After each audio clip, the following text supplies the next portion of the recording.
स्वागत है आपका दोस्तों। आज एक बड़ी न्यूज है।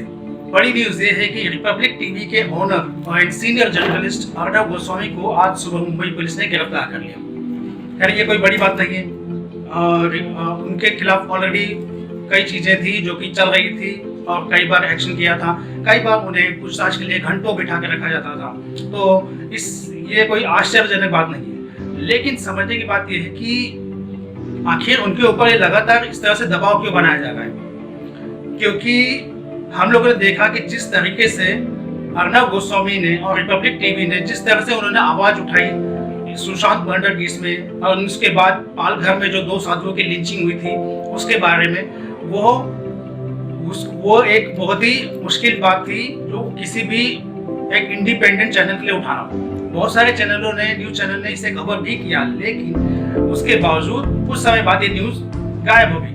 लेकिन सिर्फ और सिर्फ अर्णव गोस्वामी एक ऐसे व्यक्ति थे जिन्होंने इस न्यूज को, दोनों ही न्यूज को बड़ी प्रमुखता से उठाया।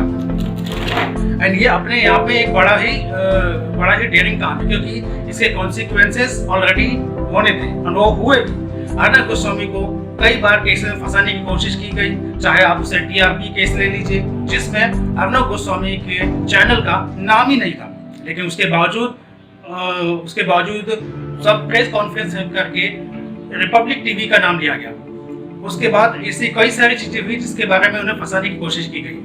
आज जो गिरफ्तारी हुई है वो भी हुई है, 2 साल पुराना केस है, उसके बारे में गिरफ्तारी की गई जिसमें वारंट भी नहीं था। गिरफ्तार करना नहीं करना यह पुलिस का अपना संवैधानिक अधिकार होता है। उनके पास संवैधानिक अधिकार था तो उन्होंने गिरफ्तार किया। लेकिन 2 साल पुराना केस जिसमें ऑलरेडी खुद मुंबई पुलिस ने क्लोजर किया था, उस केस के बारे में गिरफ्तार करने के लिए सुबह 6 बजे जाने की क्या जरूरत थी। साथ ही साथ आप गिरफ्तार करने के लिए एक जर्नलिस्ट को गए थे, कितने लोगों की जरूरत थी, कितनी बड़ी फोर्स लेके जाने की जरूरत थी। दोस्तों वहां पे जो पुलिस गई थी उनके पास AK-47 एंड स्पेशल कमांडोज भी थे। समझ में नहीं आता है, आप किसी जर्नलिस्ट को गिरफ्तार करने जा रहे हैं या किसी आतंकवादी को। उनको गिरफ्तार करने में काफी ड्रामा हुआ, उनको गिरफ्तार करने के टाइम पे काफी धक्का मुक्की भी हुई है, उनको जबरदस्ती बिठाने की कोशिश की है और एक तरह से मिसबिहेव किया गया।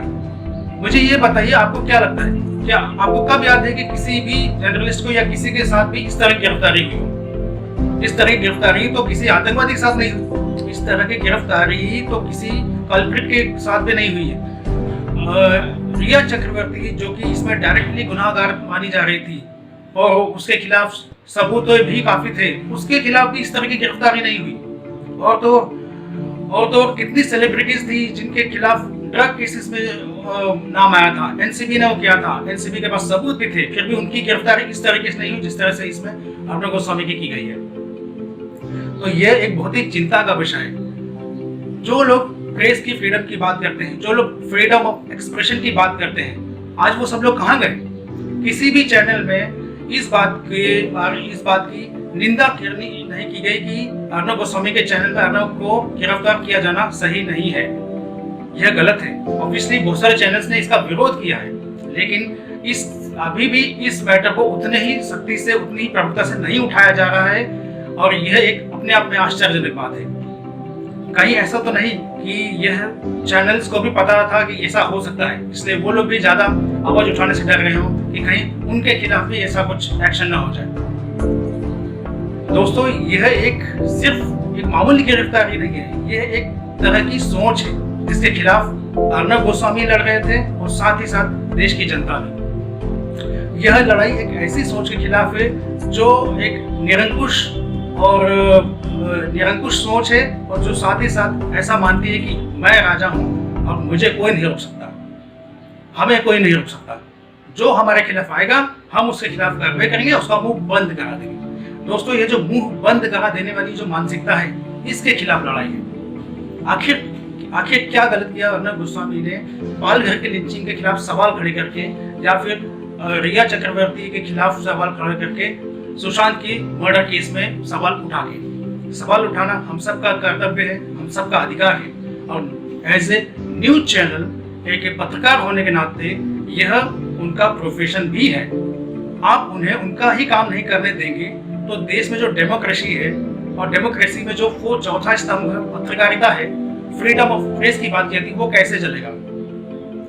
यह अपने आप में एक बहुत ही चिंताजनक बात है। एंड ऐसा लग रहा है जैसे कि वापस इमरजेंसी लग गई हो कि आप फ्रीडम ऑफ एक्सप्रेशन नहीं है, आप अपनी स्वतंत्रता की बात नहीं कर सकते हैं। ये किस तरह की बात है? और सबसे आश्चर्य की बात तो ये है कि वो लोग जो बात में चालू रहते हैं कि फ्रीडम ऑफ एक्सप्रेशन नहीं है, इनटॉलरेंस है, हमें बोलने का नहीं, आज वो लोग चुप हैं, कोई भी कुछ बोलने को तैयार नहीं है। कुछ लोगों ने बात की है, लेकिन अधिकतर वो लोग जो बात पे झंडे लेके निकल जाते थे, बात पे वो करने लगते थे, वो गायब है। मेरे ख्याल से उन्हें अर्नब गोस्वामी गिरफ्तार होने में कोई ह्यूमन राइट्स वायलेशन नहीं दिखा है, कोई भी अधिकारों का हनन नहीं दिखा है।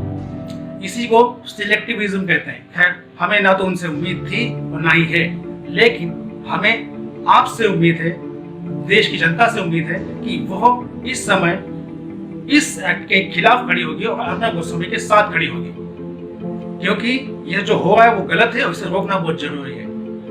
तो मेरी सिर्फ आपसे ये गुजारिश है कि अपना सहयोग दिखाइए, सोशल मीडिया में सब जगह पे पोस्ट कीजिए, अपना सपोर्ट दिखाइए, बिकॉज आपका जो मोरल सपोर्ट है वही बहुत इंपॉर्टेंट है और मुझे उम्मीद है कि आप ये काम बहुत अच्छे से कर सकते हैं। तो I stand with Arnab and I am with Arnab, इस तरह से हैशटैग को यूज करके आप अपना सपोर्ट दिखाइए। बस यही मेरी आपसे गुजारिश है। यह वीडियो अगर आपको अच्छा लगा हो तो इसे लाइक कीजिए, सब्सक्राइब कीजिए। एंड आप देख रहे थे रिफॉर्मिंग इंडिया। मेरा नाम था नरेंद्र। मैं आपसे मिलूंगा अगले वीडियो में।